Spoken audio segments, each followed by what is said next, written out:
Jamwale mon bandiraɓe tedduɓe yeɓiyankoɓe a yaw pindi tv min calmini on ɗo mbawɗon wonde dunde baba adama nde kala min bismi mon e kelle gadande roɓino jayndeji altine sappo jeegom lewru décembre 2024 bisimilla mon e kelle gadande roɓindo jayndeji puɗortoɗen ko jaynde le soleil jaynde gendira leydi sénégal ɓe garti ko e ceergu hakkude CEDEAO kam alliance des états du sahel ne wayno ɗum sarda ko ñande nogas e jeenayyi lewru janvier 2025 ɓe garti e ndeɗo lunde caɓanɗe jeegom e jeegoɓire nde ganduɗa ene waɗa ko mbiyata ko session ordinaire de la conférence des chefs de état ne wayno ɓe garti to banggue wonande hakkude mabɓe e ɗen leyɗele ɗe ganduɗa hande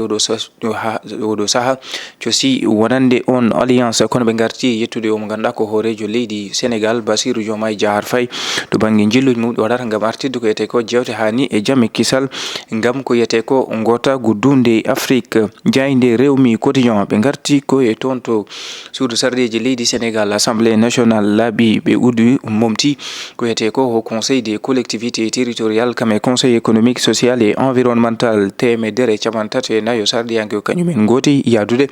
ngol momtugol jeetato ko kañumen ne wayno goti contre ɓe garti e ɗiɗo ɓen ɓe ganduɗa que deux abstention jaynde rewmi quotidien arti hen jaynde li quotidien ɓe garti koye omo ganduɗa ko ancien ministre de la communication Moussa Bocar Thiam warti e nden yewtere nde ganduɗa o waɗi ɗum tawi ko yewtere nde ganduɗa ko tufde grand jury hakkude makko e ɓen ɓe ganduɗa ko toon to RFM kanko Moussa Bocar Thiam warti holliti hande oɗo saaha yimɓe kala ene gandi woni hoorejo leydi sénégal ko Ousmane Sonko ko kay tigi jogui pellite hani eno o welirta ɗum ko ɗum tigi woni no waɗirta ɗo e gardigu walla e leydi sénégal kanko Moussa Bocar Thiam warti e yiide wonande to banggue ko yete ko loi d'amnesty holliti ɗum ɗon de ko ɗum pellital ngal ganduɗa so tawi landa Pastef ƴettidi ɗum ko musata ko ummorto koye banggue mumen ene tawe e jayde li quotidien kono ɓe garti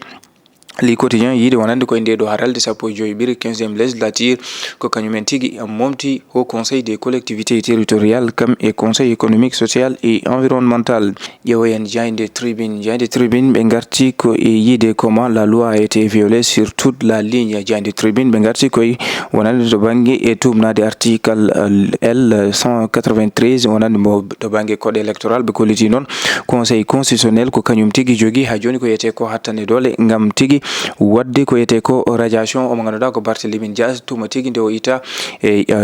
mbiyen tuma tigui nde o ita toon to suudu sardeji leydi sénégal kono ɓe garti kamɓe tribune e omo ganduɗa ko maître Moussa Bocar Thiam caggal nde o wadduno yewtere goɓi jile toon to grande jury kanko maître Moussa Bocar Thiam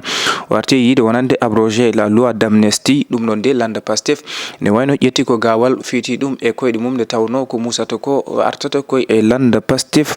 ne tawi e jayde tribune jayde las quotidien ɓe garti koye haala kanko Ousmane Diagne jagorɗo kalfinaɗo ñawoje leydi sénégal la justice traque les auteurs et les commanditaires kanko jagorɗo kalfinaɗo ñawoje leydi sénégal o arti koye wargo mo ganduɗa ko Fulbert Sambou kam e DJ Badji o arti noon e yiide wonande ɓen ɓe ganduɗa ko kay tigui caabigon wargo hani e yamirɓe wonande wargo ɓeɗo ɗiɗo ne wayno oɗo saaha ne wayno nebbi so waɗama ko yiyete ko enquête aji loskoji gam tigui wawde fawde e ɓen juuɗe nawde ɗumen e yeeso lawol kono kanko jagorɗo arti ha joni to banggue wonande ko yiyete ko noon oɗo abrogation loi d'amnesty kana haala tawi e jayde las jayde l'observateur ɓe garti koye kanko jagorɗo kalfinaɗo ñawoje leydi sénégal warti e ko yetno noon to banggue wonande oɗo saaha losko udditama e ko yetno noon e wargo ɓen ɓe ganduɗa ko kay tigui kawruno ela dial e ko yetno noon e ɗiɗon seppoji hitande ujunaje ɗiɗi e nogas e goho kam hitande ujunaje ɗiɗi e nogas e ɗiɗi 2021 2024 kono arti ha joni e losko ɓe ganduɗa nana jokki gam tigui andude ɓen ɓe ganduɗa ko kay tigui caabi wargo Fulbert Sambou kam e DJ Badji kan haala ene tawi e jayde l'observateur en ƴeewoytu jayde enquête ɓe garti koye pétrole et mine les grandes orientations jagorɗo kalfinaɗo ko yetno e ngaalu leydi kam e ndelam kanko Birane Souleye Diop arti yiide wonande ko ɓoyata ko to banggue kuɓɓam leydi sénégal jogo mum ma uste kono kadi o arti to banggue ko yiyete ko industrialisation holliti leydi sénégal ma waw waylude kam e hutorade e phosphate mum hani ni wawde kadi ustude ko ete ko to bangi wonande matériel to bangi maɗeli ɗo e nder leydi Sénégal. ɗum ɗo noon so ɓooyi ko ɓooyata laamu leydi Sénégal ma ƴettu hen pellital Diaynde Les Échos ɓe garti ko e budget toon to ministre des finances et du budget yiide Diaynde Les Échos oɗo saaha noon ne wayno to bangue boñ mum koko o ɓeyda ɓe garti kamɓe Les Échos yiide caggal nde wonno temedde 415 milliards hande oɗo saaha nawama ha temedde 827 milliards e koppereje men franc CFA. Diaynde Les Échos a joni arti e kanko jagorɗo kalfinaɗo ñawoje leydi Sénégal Ousmane Diagne sans langue de bois. kanko jagorɗo arti yiide wonande ma losko uddite e koyitno ha joni wargo mo ganduɗa ko DG Badji kam e Fulbert Sambou kono arti wonande losko ha joni ma uddite ngam koyitno noon wonande fond Covid 19 ɗen ngaluji baɗanoɗi ngam ha joni wawde riwtude kam e hawade on brosse moɓe mbiyata Covid 19.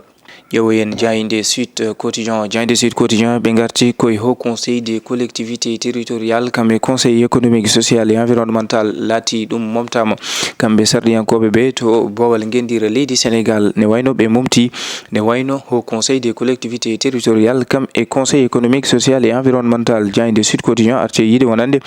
kanko hoorejo leydi ndi ne wayno o heeɓi hande oɗo saaha noon wadde supprimé ko ete ko ɗin institution ji ɗiɗi e nder haralde 15e législature toon to assemblée nationale mo leydi Sénégal. Diaynde L'éveil ɓe garti koye Mali Burkina Faso kamɓe Niger ɗen gom solngu ko yete ko alliance des états du Sahel e waɗa noon ɓe kolliti ɓe jaɓanta ɗin visage ɓe ganduɗa ko umiriɓe e nokku CEDEAO. ɓe garti wonande oɓe saaha noon dirigeant ju Ouest africain en kañumen Ouest africain en ummima ƴetti pellital ngam tigui départ wonande ko yete ko alliance des états du Sahel ne tawe e Diaynde L'éveil. Diaynde Le Quotidien ɓe garti koye jagorɗo kalfinaɗo ñawoje leydi Sénégal o arti noon eɗin violence uji wonande to bangue seppuji bannoɗi hitanuji 2021 2022 o liti noon ɓen ɓe ganduɗa ko kay tigui maynoɓe e ɗin wargoji losko udditama ngam ande tigui ɓen ɓe ganduɗa ko kañumen tigui caabi ɗen gueɗe kono arti kanko jagorɗo ha joni wonande e yiide ɓen ɓe ganduɗa kala hen mo juuɗe mumen moddi hen ma noto lawol. ɓe garti kamɓe Le Quotidien e omo ganduɗa ko ancien ministre de la communication Moussa Bocar Thiam o arti oɗo saaha noon laamu leydi Sénégal ɓen ɓe ganduɗa ko kay tigui goni e laamu ngu e koyitno noon e abrogation loi d'amnistie mo ganduɗa ana haale ɗo e nder leydi Sénégal. bandiraɓe tedduɓe heɓiyankoɓe Ayaw Pindi TV ko ɗum woni komin doɓinnomon e kelle gadan to min do jandeje subaka hande o min dokon aadi talata janggo saho rewelede Allah ɗo e nden yo jaam jogo min jogo en on jaram.